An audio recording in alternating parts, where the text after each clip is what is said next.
नाज़रीन अस्सलाम वालेकुम। नाज़रीन, इस वक्त तो पाकिस्तान की सियासत में चर्चा यह है कि ट्रांसपेरेंसी इंटरनेशनल की रिपोर्ट ने साबित कर दिया कि तहरीक इंसाफ की हुकूमत पाकिस्तान की तारीख की गालिबन सबसे ज़्यादा करप्ट हुकूमत है। पिछले बरस का जो परसेप्शन इंडेक्स था वहाँ पाकिस्तान की रैंकिंग 124 थी, लेकिन अब वो रैंकिंग गिर के 140 पे चली गई है, जबकि हिंदुस्तान और बांग्लादेश की रैंकिंग जो है वो वहीं पे खड़ी है। इस पर एक खासी ताबड़तोड़ किस्म की बहस जो है वो छिड़ चुकी है अपोजिशन और हुकूमत के दरमियान। इससे पहले 24 घंटे पहले अपोजिशन कि सारा फोकस उस चीज़ पे था जहां वज़ीर-ए-आज़म ने कह दिया था कि मैं अगर सड़कों पे आ जाऊंगा तो आपकी ज़्यादा ख़तरनाक होगा, लेकिन परसेप्शन इंडेक्स के चक्कर में वो मामला पीछे रह गया। इस वक्त मामला जो है वो परसेप्शन इंडेक्स का और ट्रांसपेरेंसी इंटरनेशनल का। इस हवाले से शायद खाकान अब्बासी साहब ने क्या स्टेटमेंट दी है वो पहले सुन लेते हैं। पाकिस्तान 2020 में दुनिया में 124 नंबर पर था। एक साल के अंदर हम 140 नंबर पे पहुंच गए और 124 नंबर से 140 नंबर पे आ जाना ये एक नया रिकॉर्ड है। इमरान खान जो हर एक पर चोरी का इल्जाम लगाता था, आज खुद चोर निकला, और सिर्फ चोर नहीं बल्कि आलमी चोर। दुनिया ने आज मोहर सबत कर दी है कि पाकिस्तान की तारीख की करप्ट तरीन हुकूमत इमरान खान की हुकूमत है। पीटीआई के 3 साल में पाकिस्तान 117 नंबर से 140 पे पहुंच गया। आज जो मुल्क के अंदर महंगाई है ये इसी करप्शन की वजह से है। ट्रांसपेरेंसी इंटरनेशनल की रिपोर्ट के टेक्निकल वजूहात क्या होती हैं इसके हवाले से हम तफसील से बात करेंगे, लेकिन वफाकी वजीर information federal minister of information जनाब फवाद चौधरी साहब ने इस हवाले से क्या एक्सप्लेन किया वो भी सुन लेते हैं।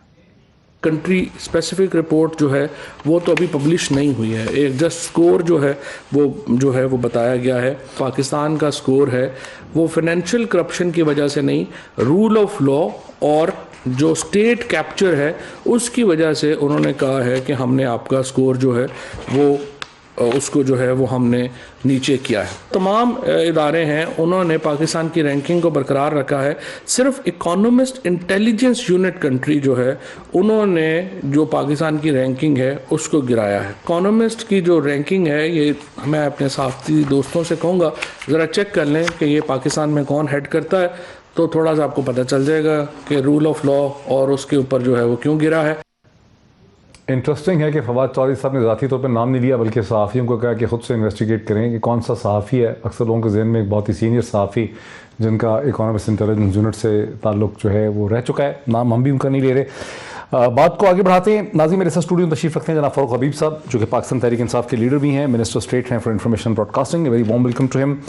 सेनेटर जावेद अब्बासी साहब पीएमएल के सीनियर रहनुमा है, मुझे एक वीडियो लिंक के जरिए ज्वाइन कर सकेंगे। और प्रोग्राम के पहले हिस्से में जस्टिस रिटायर्ड नासिरा जावेद इकबाल साहिबा जो कि वाइस चेयरपर्सन है ट्रांसपेरेंसी इंटरनेशनल पाकिस्तान की फ़ोन लाइन के ऊपर मुझे पहले पार्ट में ज्वाइन कर रही हैं। सेकंड पार्ट में हम आरिफ हबीब साहब से भी बात कर पाएंगे। जस्टिस नासिरा जावेद इकबाल साहिबा जो अगर मैं डिस्कशन का आगाज़ कर सकूँ, जस्टिस जावेद आपने सुना नासिरा जावेद साहिबा कि खाकान अब्बासी साहब का कहना है कि इससे ये साबित हो गया कि वज़ीर-ए-आज़म इमरान खान जो हैं वो कितने करप्ट हैं और उनकी हुकूमत कितनी करप्ट है। आप जो रिपोर्ट आपके सामने आई, ज़ाहिर आपका ट्रांसपेरेंसी इंटरनेशनल ताल्लुक है, क्या आप भी इसको ऐसे ही देखते हैं? सबसे पहले तो मैं ये वाजे करना चाहती हूँ कि ट्रांसपेरेंसी इंटरनेशनल पाकिस्तान जो है उसमें उसका कोई हिस्सा नहीं है इस रिपोर्ट में। अच्छा। ये 8 अदारों का जो है इंडेक्स 2021 का वो इन्होंने उनके शुमारियात इसमें शामिल किए हैं और इस नतीजे पे आए हैं जिस नतीजे पे वो हैं, और उसमें ट्रांसपेरेंसी इंटरनेशनल पाकिस्तान का कोई ताल्लुक नहीं। अभी आप बात कर रहे थे कि ये जो एक इदारा है इकोनॉमिक इंटेलिजेंस यूनिट, इसके कौन है सरबराह, तो ये लोग ज्यादा बेहतर बता सकते हैं कि इन्होंने कौन से आदाद शुमार पे ये बेस किया हुआ। बाकी इसमें ज्यादातर world justice project rule of law index है, फिर वैरायटीज ऑफ डेमोक्रेसी इंडेक्स है, फिर जो है ये बर्लिन से रिपोर्ट शाया हुई है। उनका कोई है इदारा वर्ल्ड टंग ट्रांसफॉर्मेशन इंडेक्स। तो ये फर्क जाविया निगाह से इन इदारों ने अपनी अपनी रिपोर्ट जो है वो मुरतब की हुई है और इनको मिला के ये बर्लिन के इदारे ने बनाई गई। अच्छा, ये बड़ी इंटरेस्टिंग है कि आप ये कह रही हैं कि 8 के 8 इदारे दर हकीकत पाकिस्तान का इनपुट उसमें है ही नहीं ट्रांसपेरेंसी इंटरनेशनल का। मैं चाहता हूँ नाजरीन भी समझ सकें, बल्कि ये सब यूरोपियन या अमेरिकन या बैरूनी ऐसे इदारे हैं जिन्होंने अपनी परसेप्शन या अपना कमेंट दिया है जिसके नतीजे में ये रिपोर्ट सारी बनी। ऐसा ही आप कह रही हैं? नहीं, मैं ये कहना चाह रही हूँ कि हमारा ट्रांसपेरेंसी इंटरनेशनल पाकिस्तान का इसमें कोई इनपुट नहीं है। अभी आप जिक्र कर रहे थे जी जी। कि ये एक economic intelligence unit country risk service जो है ये कोई पाकिस्तान का सोर्स है जिसने दिया हुआ है, लेकिन मैं इन लोगों को जानती नहीं जो भी इसमें है इंदराज जिनका हुआ हुआ है। मेरा तो यही तासर था कि ज़्यादातर ये यूरोपियन इदारे हैं, एक वर्ल्ड इकोनॉमिक फोरम है, उसमें तो हमारी रियासत का भी हिस्सा है।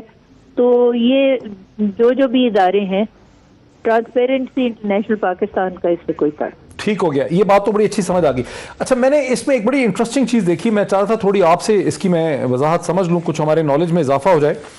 ये रिपोर्ट जो है ये अभी आई है, तो ये 2021 के किस महीने तक की ये रिपोर्ट है, ये परसेप्शन का है?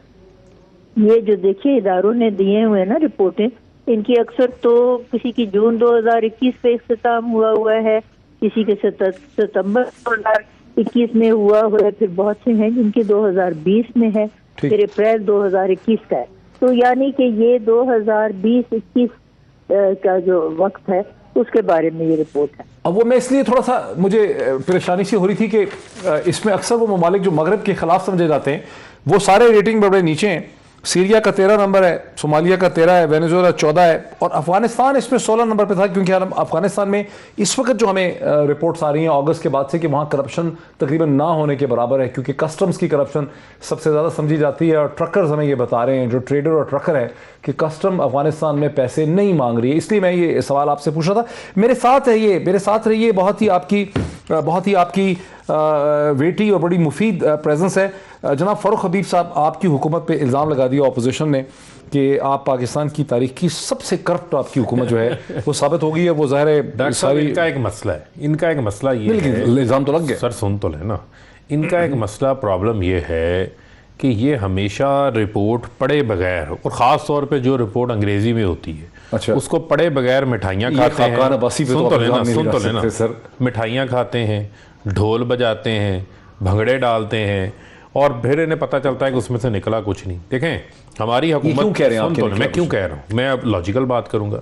इस रिपोर्ट के अंदर किसी जगह के ऊपर नहीं लिखा हुआ कि हुकूमती सतह के ऊपर जो है वो करप्शन है, किसी हुकूमती वजीर ने या प्राइम मिनिस्टर ने करप्शन की है।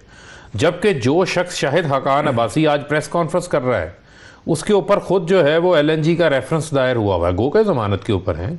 उनकी जमात के एक लीडर जो हैं वो 4 असासे, जो 4 फ्लैट्स हैं उसकी बुनियाद के ऊपर, एवन फील्ड के ऊपर लंदन में जो बने हैं, नैब अदालत से सज़ा याफ्ता हैं, नाहल हुए हैं, सुप्रीम कोर्ट से नाहल हुए हैं। उस जमात के जो मौजूदा सदर हैं शहबाज शरीफ, उनके ऊपर 16 अरब रुपए का FIA का केस है, जिसमें एक मकसूद चपड़ासी, यही कह रहे हैं, वो ये कह रहे हैं कि हम पे इल्जाम तो इतने लगाए, लेकिन हमारे ज़माने में परसेप्शन करप्शन की इतनी नहीं थी। सुन तो लेना, मकसूद चपड़ासी जो है उसके अकाउंट में 4 अरब आया हुआ है, TTs के केस में 7.5 अरब है। यहाँ पर किसी किस्म का कोई पर्सनल करप्शन की गज़बनाक कहानी का कोई तस्वर नहीं है। हाँ, जो ये परसेप्शन इंडेक्स बात कर रहा है, पहले तो इसका आप देख लें कि इसका जो मॉडल है ये पूरे पाकिस्तान से 1600 लोगों से, यानी हर सूबे से 400 लोगों से उन्होंने इसका एक व्यू लिया है। 22 करोड़ की आबादी है, इकोनॉमिक इंटेलिजेंस यूनिट ने लिया। जी, ये 400 लोगों से, पंजाब से 400 से 400 सिंध से। सो बेसिकली इसमें एक इनपुट है। जी, इसमें जस्ट नास्ता इकबाल को आपने सुना, उन्होंने कहा इसमें ट्रांसपेरेंसी इंटरनेशनल पाकिस्तान का इनपुट नहीं है। नहीं, वो उन्होंने अपनी जगह पे बात दुरुस्त फरमाई है। ट्रांसपेरेंसी इंटरनेशनल पाकिस्तान की तो मैं बात ही नहीं ना कर रहा। जहां तक उन्होंने बात की, उन्होंने कहा कि 8 मुख्तलिफ रिपोर्टें हैं, जिन रिपोर्टों को उन्होंने कंक्लूड करके टोटल 13 रिपोर्ट्स हैं, लेकिन पाकिस्तान के हवाले से 8 रिपोर्ट्स पर मुश्तमिल रिपोर्ट बनाई गई है। टोटल ट्रांसपेरेंसी इंटरनेशनल ने जो दुनिया का इंडेक्स बनाया है वो 13 रिपोर्ट्स पर मुश्तमिल है, लेकिन जो पाकिस्तान से रेलिवेंट है उसमें से वो 8 हैं। उन 8 में इसका भी मैं आपके सामने ज़रा अब एनालिसिस रख देता हूँ। उन 8 में से सवाए जो है ये इकोनॉमिक इंटेलिजेंस यूनिट के, उसके अलावा 7 जो रिपोर्ट्स हैं उसके अंदर पाकिस्तान के हवाले से किसी किस्म की कोई ना तो तनज़ली है, ना ही उसके अंदर जो है वो कोई बेहतरी है। वो पिछले साल पर ही अपनी जगह के ऊपर खड़े हैं। ये जो इकोनॉमिक इंटेलिजेंस यूनिट है, इन्होंने पाकिस्तान को 17 दर्जे, सुन लेना, 17 दर्जे नीचे किया। अब इसकी तफसीलात आना बाकी हैं, इन्होंने क्यों किया, कैसे किया, किसने इनको इन्फ्लुएंस किया। लेकिन मैं आपको ये बता रहा हूँ जो सैंपल डाटा है 22 करोड़ की आबादी में जो 1600 का सैंपल डाटा है, फिर वो कह रहे हैं कि हमारे पास वसाइल बड़े महदूद थे, हम पूरी रिपोर्ट नहीं बना सकते थे, इस किस्म की भी उन्होंने माजूरी का इजहार किया। तो वो खुद अपनी ही रिपोर्ट के ऊपर सवालात भी उठा रहे हैं। दूसरी जानिब जो है इसके अंदर हुकूमती सतह के ऊपर वजीर आजम पर, वजीरों पर, कैबिनेट पर किसी किस्म की कोई करप्शन नहीं है। फिर एक मिनट, फिर ये कैसे कहते हैं कि ये करप्ट तरीन हुकूमत है जहां पर ये रूल ऑफ लॉ का जो मसले हैं, जो हमारी जुडिशरी में तमाम के मामलात हैं, यहाँ जो पूरे निज़ाम को जो करप्ट किया हुआ है वो तो शरीफ खानदान करके गया। जावेद अब्बासी साहब, यहाँ तो मिनिस्टर साहब ये कह रहे हैं, फारूक हबीब साहब, कि ये तो एक बड़े टेक्निकल किस्म का इनपुट है कि इकोनॉमिक्स इंटेलिजेंस यूनिट ने एक असेसमेंट की है जिसका ताल्लुक मुख्तलिफ चीज़ों से है, सिविल लिबर्टी से हो सकता है, डेमोक्रेसी की कंडीशन से हो सकता है, आपके यहाँ प्रियंका कुमार की तरह की चीज़ें हो रही हैं। यहाँ हुकूमत की करप्शन, फेडरल गवर्नमेंट की जो करप्शन है वो तो कहीं पर भी नहीं है, मेंशन ही नहीं है। तो आपने कैसे कंक्लूड कर लिया जो जो जो जो आपकी पार्टी कह रही है कि जनाब यहाँ साबित हो गया कि इमरान खान की हुकूमत सबसे करप्ट है? ये वो सवाल रेज कर रहे हैं जैसे खाकान अब्बासी साहब ने कहा है। बिस्मिल्लाहिर्रहमानिर्रहीम, बहुत शुक्रिया पीरज़ादा साहब।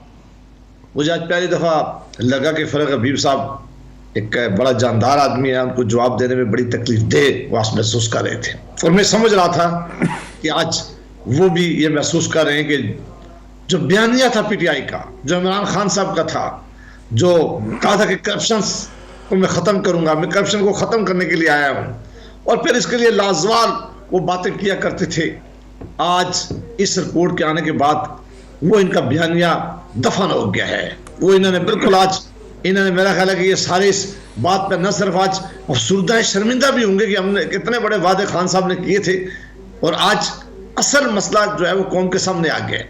पीरज़ादा साहब, बहुत सारे इमरान खान साहब के इंटरव्यूज हैं, इमरान खान जलसों से खिताब करते रहे, तकरीब से खिताब करते रहे, और इस रिपोर्ट को हमारे वक्तों में लहराया करते थे, ट्रांसपेरेंसी इंटरनेशनल रिपोर्ट की, और खसात कहा करते थे कि ये कोई पाकिस्तान के लिए नहीं बनाते, ये दुनिया के तमाम ममालिक के लिए है, रेटिंग करती है, और साथ ही कहा करते थे कि इसकी बड़ी क्रेडिबल इंफॉर्मेशन होती है, और साथ ही फिर ताने दिया करते थे कि जो ममालिक करप्ट हैं उनका होश करें। आज अगर ये परसेप्शन इंडेक्स में भी मैं सर अगर आपकी बात की तशरीह कर लूं तो आप ये कह रहे हैं कि चूंकि रिपोर्ट में आया है कि पाकिस्तान के निजाम में करप्शन की परसेप्शन बढ़ी है, क्योंकि वो ये कह रहे हैं ना कि फेडरल गवर्नमेंट पे तो कोई इल्जाम आया नहीं उनकी गवर्नमेंट के ऊपर। देखिए पीरज़ादा साहब, इस वक्त करप्शन कहां होती है?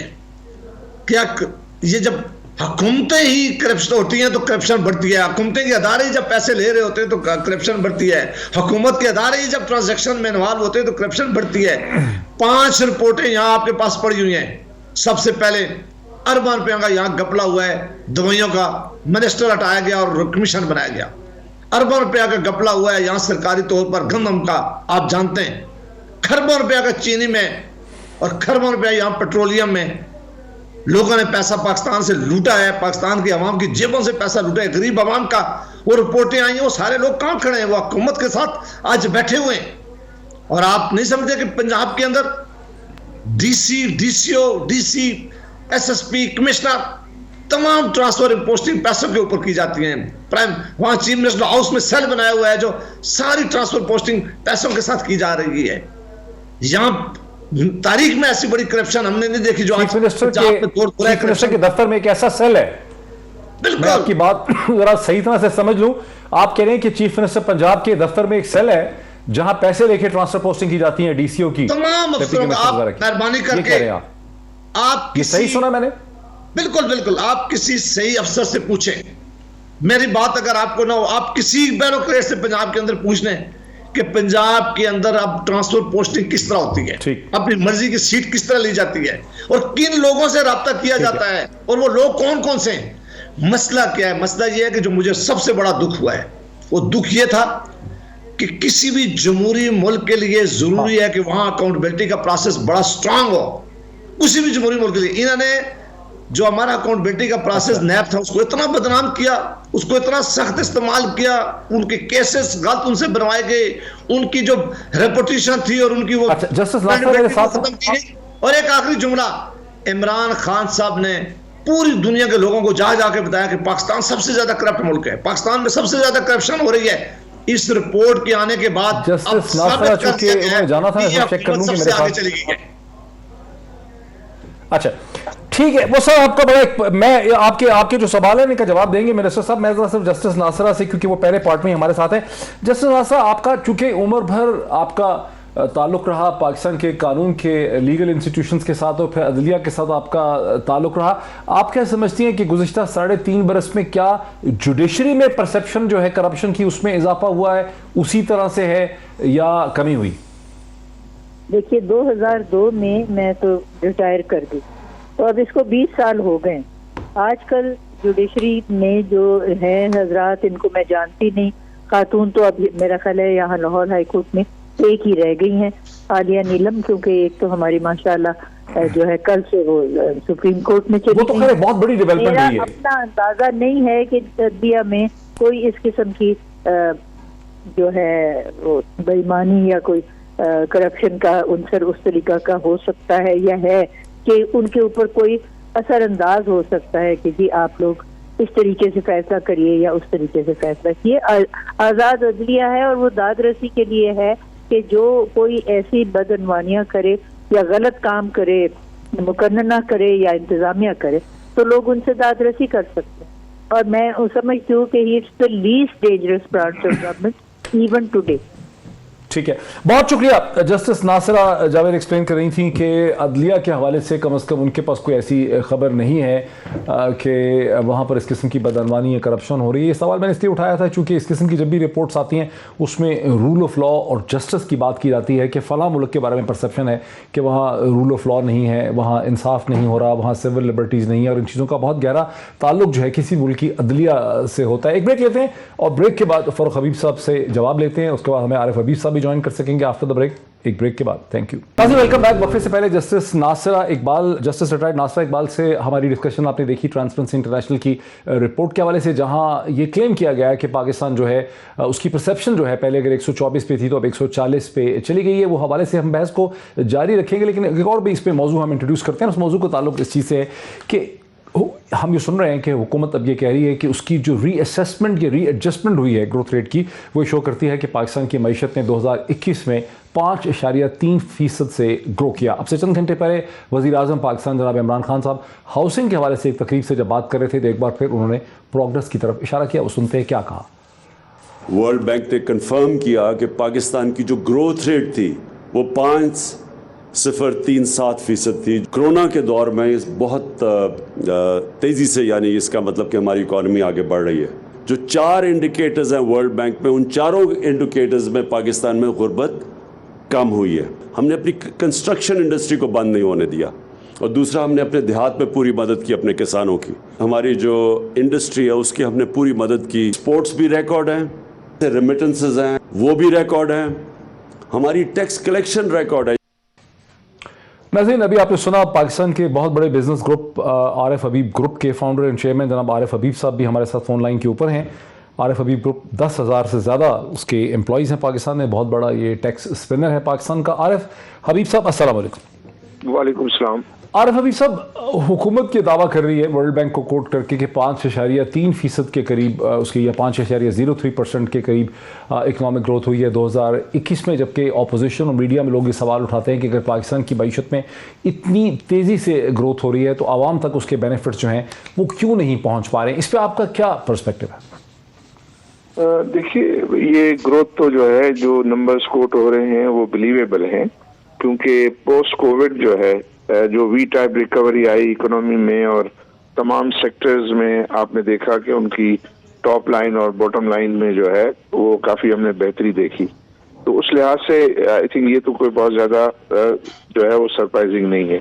लेकिन जो इसके जो डिविडेंड्स हैं वो आम आदमी तक जो नहीं पहुंचे, उसकी जो शिकायत है, उसकी मेन वजह आई थिंक ये है कि जो प्राइस इंक्रीजेज हुई हैं, जो महंगाई हुई है, और जो ये इंटरनेशनल कमोडिटी मार्केट जो है वो बढ़ गई, और उसकी वजह से आपने ऑयल की प्राइस डबल हो गई, कोल की प्राइस, स्टील की प्राइस, कुकिंग ऑयल, ये सब चीज़ें जो है वो बढ़ी हैं। तो जाहिर है लोग वो प्रेशर फील कर रहे हैं। अगर उनकी आमदनी में इजाफा अगर हुआ भी कुछ, तो वो जो है वो महंगाई जो है वो भी हुई है, तो उसका जो है वो प्रेशर जो है फील करे, और पर्टिकुलरली जो नौकरी पेशा लोग हैं, क्योंकि हमने ये देखा कि वेजेस कंस्ट्रक्शन इंडस्ट्री में जो है वो बढ़ी है, रेमिटेंसेस बढ़ी है, रेमिटेंसेस में बहुत बड़ा इजाफा हुआ कि जब वो 20-21 बिलियन डॉलर आता था तो वो 105 रुपए से कन्वर्ट होता था। अब ये 30 बिलियन डॉलर जो है वो 165-70 रुपए से जो है वो कन्वर्ट होता है। तो ट्रिलियंस ऑफ रुपीज एडिशनल जो है वो लोगों के हाथ में आए। टूरिज्म में अच्छा जो है वो देखे तो वो चीजें, लेकिन जो है वो रिटेल वगैरह में, हॉस्पिटलिटी में, एयरलाइंस में, वहाँ जो है वो उन बिजनेसेस में जो है वो प्रेशर देखा गया, और नौकरी पेशा लोगों पर जो है वो। आरिफ हबीब साहब, आपका चूंकि बैकग्राउंड भी फाइनेंस से है, बिजनेस कॉन्ग्लोमरेट खड़ा करने से पहले आपका ताल्लुक फाइनेंस के सेक्टर से रहा है, प्रिंसिपली फाइनेंस से, सिक्योरिटीज मार्केट से आपका ताल्लुक है। तो ये जो ग्रोथ 5.3% की जो ग्रोथ हमारे सामने आती है, ये भी तो फाइनेंशियल नंबर्स की ग्रोथ है। तो जो महंगाई है, जो प्राइस इंडेक्स का बढ़ना है, जो कीमतें बढ़ गई हैं, वो भी तो फिर ग्रोथ के अंदर नजर आ रहा है ना, सही नहीं है सही?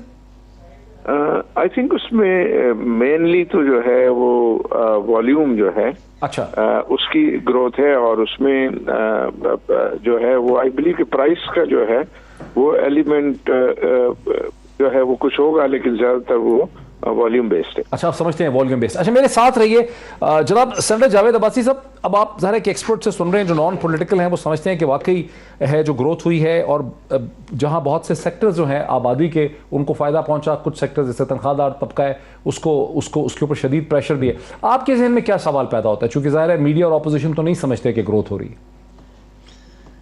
देखिए, जो भी कोई फिगर बता दे, अगर तो इन फिगर का ये फायदा होता कि पाकिस्तान की इन्वेस्टमेंट पाकिस्तान में ज्यादा आ रही होती, जॉब लोगों को ज्यादा मिल रही होती, गुर्बत में कमी आई होती, और सबसे ज्यादा कि कीमतों में कमी आई होती, या कीमतें कम से कम वही होती, या कुछ परसेंटेज उसका इजाफा होता। यहाँ तो 300% से भी ज्यादा कीमतें जो बहुत सी चीजों में आपने बढ़ी आपने देखी हैं। हमारे ख्याल के मुताबिक अगर पाकिस्तान के किसी भी आप शहर में चले जाएं, किसी भी आप कस्बे में चले जाएं, किसी भी आप इलाके में चले जाएं, लोग इस वक्त इस महंगाई के हाथों जो है वो बेइंतहा मजबूर है। बच्चों को स्कूल की फीसें नहीं दे सकते, अस्पतालों में अपने वालिदैन का इलाज नहीं करा सकते, और कोई बाकी चीजें खरीदना तो नामुमकिन है। और ये हम नहीं कह रहे, इनके अपने जो लोग हैं, आपने देखा कि परवेज खट्टर साहब ने क्या बातें की। उन्होंने कहा कि हमने खैबर पख्तूनख्वा में हमारे साथ जो अशर हुआ है, अगर इन पर चीजों को आपने तवज्जो नहीं दी तो पूरे पाकिस्तान में हमारे साथ अशर होगा, और इमरान साहब हम आपको वोट देने के काबिल नहीं होंगे। फिर नूर आलम साहब ने जो बातें की हैं, बाकी पाकिस्तान के जो सियासतदान जो है वो लोग बातें कर रहे हैं, पाकिस्तान का इस आम आदमी, या आपके अभी कैमरा मैन हैं, इनसे पूछ लें, बाकी लोगों से पूछ लें, आप चाहते हैं मार्केट के अंदर, आप ये कह रहे हैं कि ऐसी ग्रोथ का क्या फायदा? मैं सिर्फ आपका सवाल मैं आपका आर्गुमेंट समझना चाह रहा हूं कि आप ये नहीं कहते कि ग्रोथ नहीं हुई है, ग्रोथ हो रही है 5% से ज्यादा, लेकिन आवाम का भला नहीं हो रहा, यही कह रहे हैं ना आप? नहीं, हम देखें, ये ग्रोथ, ये फिगर ये बता रहे हैं, इन्होंने बहुत सारी बातें पहले भी बताई हैं। जब प्राइम मिनिस्टर साहब असद उमर साहब को लेके आए थे तो इसी तरह की ख्वाबें हमें दिखाई थी कि हमारी बहुत, बर्बाद में क्या नतीजा निकला। फिर हफीज शेख आए तो क्या नतीजा निकला। फिर तो आप नहीं समझते कि ग्रोथ हो रही, आप समझते हैं फिगर ही गलत है? नहीं, फिगर तो वर्ल्ड बैंक का है। फिगर भी मेरा ख्याल है, मैं फिगर तो वर्ल्ड बैंक का है, ये फिगर ठीक नहीं है, वरना इसका जरूर ट्रिकल इफेक्ट जो है वो जरूर नीचे जरूर आता अगर ये फिगर ठीक होते तो। लेकिन जावेद अब्बासी साहब, ट्रांसपेरेंसी इंटरनेशनल के मुकाबले में वर्ल्ड बैंक तो ज्यादा मुस्तनद इदारा है। देखें जी, अब मैं आपको दोबारा ये कह रहा हूं कि मैं इकोनॉमिस्ट नहीं हूं, मैं एक आम बात कर रहा हूं जो मेरी समझ में आ रही है कि अगर ये ग्रोथ, अगर बेहतरी इस मुल्क की इकानमी होती तो आम आदमी को फायदा होता, कीमतों में कमी होती, आज जो एनर्जी का क्राइसिस है वो ना हो रहा। चल यही रुक जाए जरा फरूख हबीब साहब, ठीक है, हम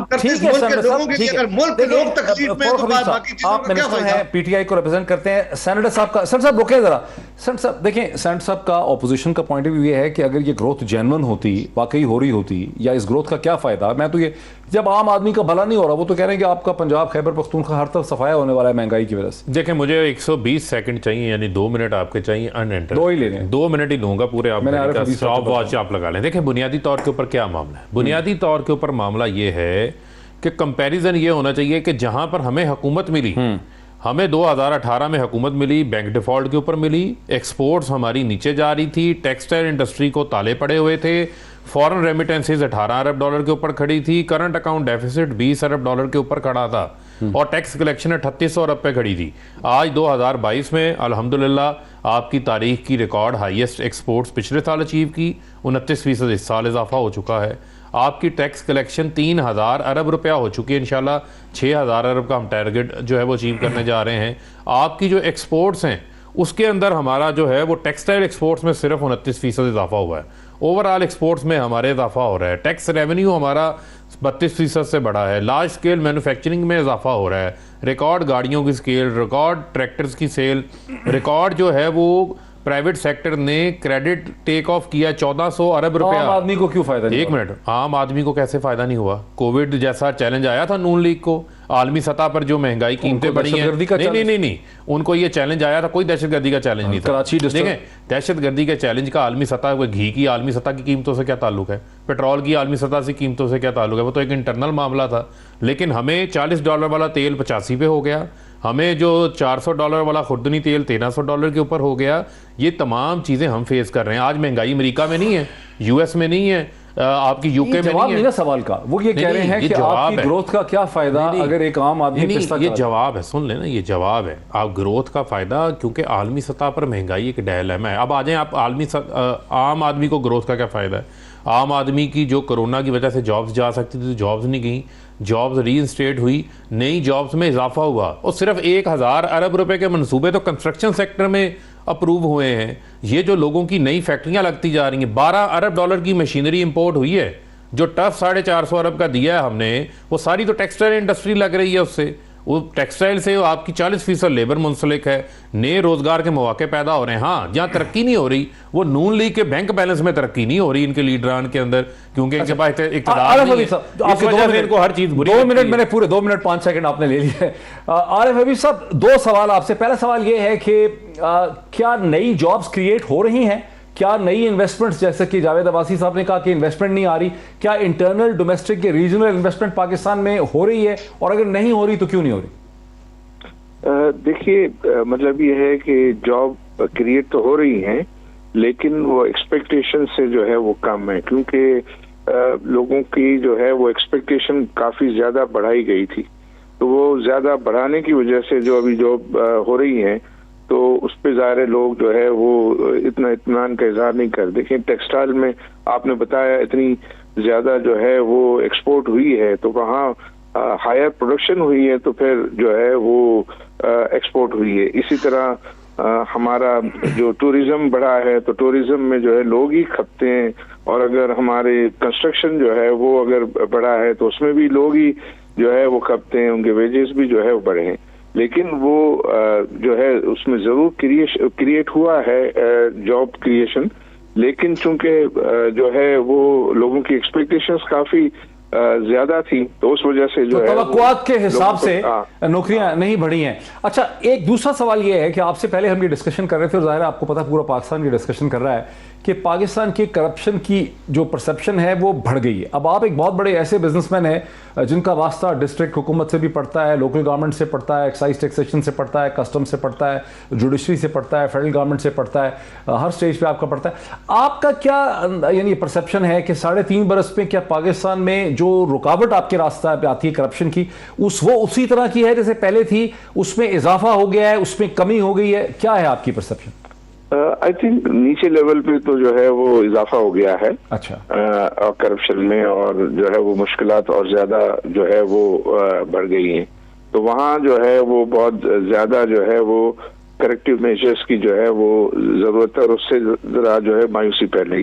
पर देखें डॉक्टर साहब, मैं समझता हूँ कि ये पार्टी खेलना जो है वो हम कम करें, हम पाकिस्तान की बात करें। पाकिस्तान जो है की बेहतरी के लिए क्या सबको मिलकर करना चाहिए। देखिए, हम एक दूसरे को अगर जो है वो बुरा कहते हम पाकिस्तान को बुरा कहने लग जाते हैं, और ये इसकी वजह से पाकिस्तान का परसेप्शन जो है वो हमारे नेशनली और इंटरनेशनली जो है वो बहुत ज्यादा नेगेटिव होता जा रहा है। तो उसकी वजह से लोगों में मायूसी होती है। तो एज ए पाकिस्तानी जो है मुझे उसकी ज्यादा फिक्र होती है कि हम अपने पाकिस्तान को प्रॉपर तरीके से। सही कह रहे हैं कि आपस की जो खींचातानी है, आपस की खींचातानी, और ये चीज हिंदुस्तान में नहीं होती है। जरा क्विक जावेद अब्बासी साहब की जो आपस की सियासी खींचातानी है कि एक दूसरे को नीचा दिखाना चाहते हैं, उसमें इंटरनेशनल ऑर्गेनाइजेशंस को शामिल कर लेते हैं, यही वजह है कि पाकिस्तान की परसेप्शन खराब रहती है। हिंदुस्तान में ऐसा नहीं होता। ये बिल्कुल मैं आरिफ हबीब साहब से 100% मैं इस पर इत्तेफाक करता हूँ कि जब मुल्क के वज़ीर आज़म सिर्फ अपोजिशन को बदनाम करने के लिए सारी दुनिया में जाके कहता है कि पाकिस्तान सबसे ज़्यादा करप्ट मुल्क है, पाकिस्तान के लोग बड़े करप्शन में हैं, पाकिस्तान के सियासतदान सारे करप्ट हैं, पाकिस्तान के ब्यूरोक्रेट सारे करप्ट हैं, पाकिस्तान के बिजनेसमैन सारे करप्ट हैं, तो वो परसेप्शन बहुत गलत क्रिएट की है पाकिस्तान के प्राइम मिनिस्टर ने सारी दुनिया में जाके। वो काश ये बातें ना करे, वो जरूर उनके पास हुकूमत है, 3.5 साल हो गए हैं, जिसने करप्शन किया उसे पैसे भी रिकवर करें, उसे लटकाएं अदालतों के जरिए, लेकिन मेहरबानी करके सिर्फ गाली देने से, एक माहौल क्रिएट करने से, दुनिया में अपना तमाशा लगाने से ये हमारा बहुत नुकसान हुआ है। मैं समझता हूँ कि पाकिस्तान में जो आज तमाशा इन्होंने अपना लगाया और सारी दुनिया में लगाया, और फिर रिपोर्टें इनकी ये आ रही हैं कि ये सबसे आगे हैं, ये बहुत ही बड़ा नुकसान हुआ है। और जो शहबाज शरीफ साहब ने पहले दिन कहा था नेशनल असेंबली में कि आओ मिलकर चार्टर ऑफ इकॉनमी करें, अगर उस वक्त उनकी बात सुन लेते, उस वक्त ताने ना देते, और ये ताने दे रहे थे कि वो एनआरओ मांग रहा है, वो जेल से जान छुड़ाता है, आज मुल्क की इकॉनमी भी ठीक होती, सारे स्टेक होल्डर मिलकर इस मुल्क की प्रोग्रेस के लिए मिलकर काम करते, लेकिन इन्होंने बहुत देर कर दी। अच्छा, ये वैसे इंटरेस्टिंग पॉइंट है, ब्रेक लेते हैं कि चूंकि प्राइम मिनिस्टर इमरान खान ने, उनकी जमात ने करप्शन की दुहाई बहुत दी पूरी दुनिया में, पाकिस्तान में, तो उस हवाले से भी परसेप्शन में कम से कम जो है वो ज़रूर इजाफा हुआ। कि ब्रेक लेते हैं, ब्रेक के बाद डिस्कशन को आगे बढ़ाते हैं आफ्टर द ब्रेक। नाज़रीन, वेलकम बैक। दोनों हमारे सियासी धड़े जो हैं और हमारे जो सियासतदानों की जो चपकलश है उससे घबरा के आरिफ हबीब साहब तो अब इस वक्त हमारे साथ नहीं है, वो तो हमें छोड़ के चले गए इस पार्ट में, बिकॉज बड़ी ओवर्ट पॉलिटिकल डिस्कशन हो रही थी। यहाँ से शुरू करते हैं आरिफ फ़ारूक हबीब साहब से। फ़ारूक हबीब साहब, ये एक बड़ी इंटरेस्टिंग बात पे सेनेटर जावेद अब्बासी साहब ने बात ख़त्म की, उसमें बड़ा वज़न है, हालांकि शायद उन्होंने इतनी एहसास किया होगा कि उसमें कितना वज़न है। जब प्राइम मिनिस्टर इमरान खान ने पूरी दुनिया में दुहाई दी और आपकी पार्टी ने दुहाई थी कि जनाब यहाँ बड़ी करप्शन है, अदालतें इनके फैसले नहीं कर पा रहे, प्राइम मिनिस्टर का आपने कह दिया कि वो करप्ट है, तो उन तमाम इल्ज़ामात के नतीजे में दुनिया में इस परसेप्शन में भी इजाफा हुआ कि पाकिस्तान में नहीं। देखें, बात ये है कि क्या इन्होंने सही नहीं देखें, क्या ये सही नहीं है कि इन्होंने करप्शन नहीं की? क्या ये सही नहीं है इन्होंने मुल्क को नहीं लूटा? क्या ये सही नहीं है कि आज पूरा ख़ानदान बाहर मफरूर बन के क्यों बैठा हुआ है? क्या ये सही नहीं है कि वो जो लंदन के 18-18 साल के जो फ्लैट्स हैं, जो कि करोड़ों पाउंड्स के वो फ्लैट्स हैं, वो 18-18 साल के बच्चों ने कहाँ से ख़रीद लिए? क्या ये सही नहीं है कि इन्होंने जो लूट मार की है उसके ऊपर दुनिया के अंदर डॉक्यूमेंट्रीज बनी हुई हैं, किताबें उसके ऊपर जो है वो छपी हुई हैं? इमरान खान ने कोई अलग बात नहीं की। इमरान खान तो इस मुल्क के अंदर वो वाहिद वज़ीर आज़म है डॉक्टर साहब जो इक़्तिदार में आने से पहले अपनी दौलत का हिसाब देकर आया, 40 से ज़ायद डॉक्यूमेंट्स दिखाए, 40 साल कमाई का हिसाब, सारी बहस से परसेप्शन में इजाफा हो गया। एक मिनट 40 से ज़ायद 40 साल कमाई का हिसाब दिया, 60 डॉक्यूमेंट्स दिखाए, और सारा पैसा बाहर कमाकर बैंकिंग चैनल से पाकिस्तान लेकर आया। लेकिन इस सारी बहस के नतीजे में एक तासुर में इजाफा हुआ कि मुल्क बड़ा करप्ट है। नहीं, तासुर का नहीं है। मुझे आप बताएं, क्या बाहर वाले बेवकूफ़ हैं? उनको नहीं पता ये जो दौलत पड़ी हुई है ये किसकी पड़ी हुई है, ये कैसे आई है, ये स्विस अकाउंटों में पैसे पड़े हुए हैं? मुझे आप ये बताएं, ये तो इसहाक डार ने बयान दिया हुआ है कि पाकिस्तानियों का जनाब 2000 अरब रुपया जो है वो बाहर पड़ा हुआ है। ये किस्म का ये आर्गुमेंट है, ये एक सर्कुलर आर्गुमेंट है कि चूंकि तहरीक इंसाफ और इमरान खान ने बहुत दुहाई दी, पाकिस्तान के अंदर भी दुनिया भर में कि बड़ी करप्शन है, ये भी दुहाई दी कि फैसले लोगों ने कहा कि जुडिशरी नहीं करती, तो तासुर में बतदरीज इजाफा हुआ, लेकिन जिम्मेदार आप लोग हैं, बिकॉज वो करप्शन के इल्जामात हकीकत आपकी तरफ हैं, परसेप्शन में आप इजाफा हो रहा है। मैं इमरान खान साहब ने इक़्तिदार इसलिए लिया था, पाकिस्तान की आवाम को हर लम्हे हर जगह खड़े होकर ये कहते थे, जलसा हो, कोई टॉक शो हो, किसी मीटिंग में हो, कि मुझे इक़्तिदार दें और मैं आकर इन करप्ट लोगों से पैसे वसूल करूंगा। और उन्होंने यहाँ शहजाद अकबर की तरह कैसे लोग लगाए थे, कितनी बड़ी बड़ी उसने किए, कितने बड़े बड़े उसने इल्जाम लगाए हैं, कितनी बड़ी उसने कहा कि फलां की मैं रिकवरी पैसे लेकर हूँ। पीरजादा साहब 1 रुपया इन्होंने कोई किसी से वसूल करके लाया, अगर ये ले आते, अदालतों से सजा दिलवाते, अदालतों में ये केसेस साबित करते, अब 5 साल के बाद भी आप देख लेना कि ये यही इल्जाम लगाएंगे। इन्होंने इस मुल्क की इकानमी तबाह कर दी, इस मुल्क का जो बेड़ा गर्क कर दिया इन्होंने, सारे निज़ाम का इन्होंने जो रिफॉर्म्स लानी थी वो ये भूल गए। कोई एक काम बताए ना कि जो इन्होंने किया। अब आप हुकूमत में आप कहते हैं, हुकूमत का ये होती है कि आपके पास अदारे हैं, अभी तक तो आपने सबको लटकाया होता, अभी तक तो अरबों रुपए आपने वसूल करके ले आए होते। किस तरह शहजाद अकबर ने अब लोगों से वादे किए, प्राइम मिनिस्टर को मिसलेड किया, झूठी बातें की, और आज उसको आखिर भेज जाना पड़ा। तो अगर आप इस तरह का काम करेंगे, इस तरह की बातें करेंगे, और ये बातें करने में महारत रखते हैं, लेकिन अमली तौर पर आज अदालतें पाकिस्तान की क्या कह रही हैं, आज हाई कोर्ट जावेद अब्बासी साहब, उस पे आर्गुमेंट ये है कि चूंकि क्रिमिनल जस्टिस सिस्टम बड़ा कमजोर है। अभी एक आदमी है पिंडी इस्लामाबाद में, उसने एक लड़की को जदोकूब किया, उसकी वीडियो आ गई, सेक्सुअल अब्यूज किया, बाद में उसका भी केस साबित करना बड़ा मुश्किल है अदालती निज़ाम से। तो अदालती निज़ाम बड़ा कमजोर है, क्रिमिनल जस्टिस सिस्टम बड़ा कमजोर है, इसलिए लोगों को सजाएं नहीं मिल सकती। इस पे क्या जवाब है आपका? ज्यादा साहब, मैं कहता हूं कि ये बात अगर फॉर सेक ऑफ आर्गुमेंट मान भी ले जाए तो कोई एक कदम तो ये उठाते ना, कोई पुलिस रिफॉर्म बेहतर कर लेते, कोई पुलिस को अच्छी कर लेते, कोई प्रोसिक्यूशन को बेहतरी कर लेते, कोई जुडिशरी एकेडमीज बना लेते, उसमें बेहतरी ले आके आते, कोई चीज ये कहते कि इसमें खराबी थी तो उसको हमने ठीक करने के लिए रास्ता अख्तियार किया है। एक काम इन्होंने बहुत अच्छा किया, इन्होंने एक ऐसी टीम बनाई है, फरख हबीब साहब उसका शायद हिस्सा नहीं है, जो गाली देती है, जो इल्जाम लगाती है, जो आकर शोशे छोड़ती है। अभी फवाद साहब ने शोशा छोड़ा कि 4 आदमी जाकर किसी बहुत आम शख्सियत से मिले, हम कहे मेहरबानी करके ना बताओ वो कौन है, चुप फिरते हैं। वज़ीर आज़म साहब बार बार कहते हैं कि मुझसे लोग नारो मांग रहे हैं, और हम कहे मेहरबानी करके किसी एक आदमी का नाम बताएं किसने नारो मांगा, आज तक बताने से कासिर है, और आखिर में आप धमकी दे रहे हैं, मुझे निकाला गया। ठीक है, लेकिन आपका ये जो है ना आर्गुमेंट कि रिफॉर्म तो करनी थी कुछ ना कुछ, यहीं से फरूख हबीब साहब की तरफ आते हैं। फरूख हबीब साहब, उनको आर्गुमेंट यह है कि अगर ये मान ले कि क्रिमिनल जस्टिस सिस्टम, अदालती निज़ाम, पुलिस सिस्टम, प्रोसिक्यूशन, नैब वगैरह कमज़ोर है, तो फिर आपको इनको रिफॉर्म करना भी तो आप ही की जिम्मेदारी थी। नहीं, देखें, अच्छी बात है कि जावेद अब्बासी साहब ने अपनी नाकामी का तो एतराफ़ किया कि 3 साल से ये दौरे इक़्तिदार में 3 बार वज़ीर आज़म बने, ये ना प्रोसिक्यूशन ठीक कर सके, ना पुलिस ठीक कर सके, ना रिफॉर्म्स ला सके, बल्कि इन्होंने इसको ख़राब किया। बड़ा शुक्रिया जावेद अब्बासी साहब का कि इन्होंने ये सच बोला। हाँ, यकीनन ये अब हमारी जिम्मेदारी है, हमने पाकिस्तान की आवाम से वादा किया है, आप ज़रा सुन लें ना, हमने पाकिस्तान की आवाम से ये वादा किया हुआ है, और अब हम जो है 3.5 साल तो आपको भी गुज़र अब हम नहीं, देखें, हमारी क्रिमिनल लॉ रिफॉर्म्स आज काबीना ने जो है वो पास कर दी हैं। हम जो है वो सिविल दीवानी कानून में ऑलरेडी चेंज लेकर आ चुके हैं।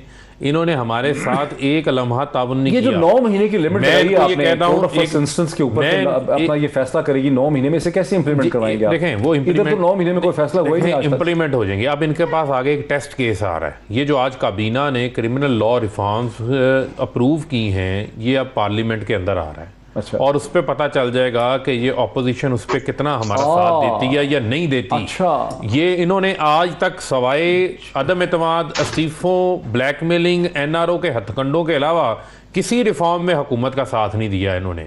हम तो रिफॉर्म गवर्नमेंट हैं, रिफॉर्म्स करने में हमेशा जो है वो तकलीफ दे होती हैं, बार्स को भी देखना है, जुडिशरी को भी देखना है, बाकी है।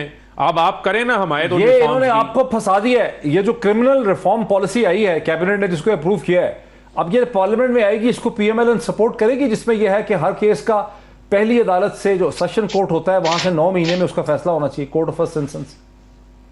साहब, आपसे बेहतर कौन जानता है कि जब नैब लॉ पास कराया गया था तो इसमें अभी तक 60 डेज लिखे हुए। हम जितने लॉ बाकी भी पास करते हैं इसमें हम टाइम फ्रेम देते हैं, लेकिन ये मुमकिन होता ही नहीं है। कौन बाद में जाकर अदालतों से पूछ सकता है कि आपने इस टाइम लिमिट पर नहीं की, और नहीं की तो क्या सजा होगी? ये सारी बातें जो हैं, ये बातें करने के लिए बड़ी अच्छी हैं।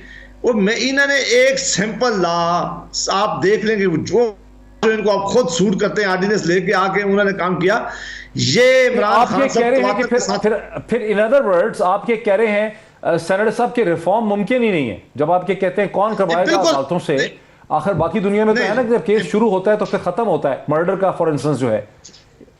जी देखिए, मैं ये कह रहा हूं कि किसी भी पूछ लें कि यहाँ बेशुमार लॉ हैं जिनमें ये टाइम फ्रेम लिखा हुआ है, लेकिन मसला ये नहीं है। मसला ये है कि जब प्रोसिक्यूशन ने केस साबित करना होता है, हुकूमत जब डिले कर रही हो, नैब जब डिले कर रही हो, उनके वकील पेश ना हो रहे हो, कई रेफरेंस इन्होंने फाइल किए, चलान नहीं, रेफरेंस नहीं फाइल कर सके, इन्होंने लोगों को अरेस्ट कर दिया। 2.5 साल में ये रेफरेंस नहीं जो नहीं फाइल कर सके।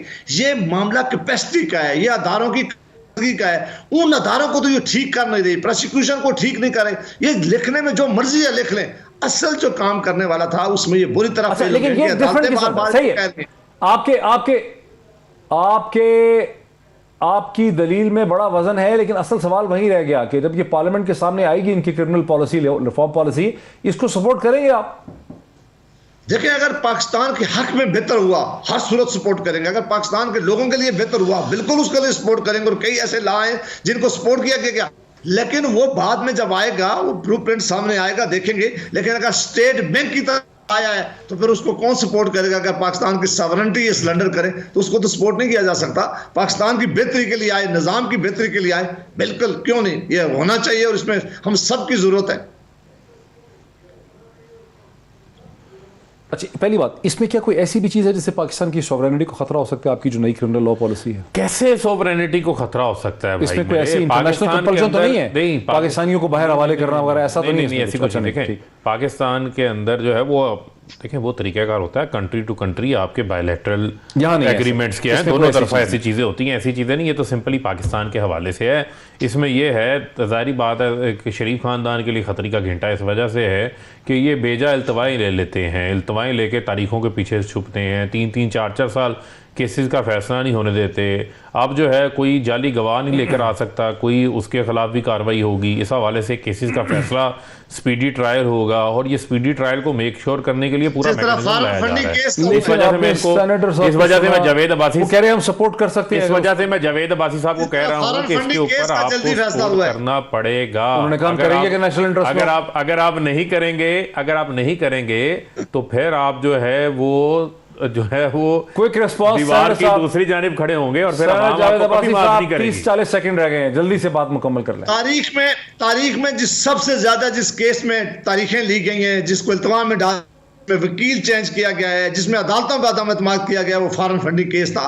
कहा हुकूमत प्रेसिडेंट फीड करती और उसका 3 महीने के अंदर फैसला कर लेती तो बाकी अदालतें भी और बाकी लोग भी इसी तरह करते।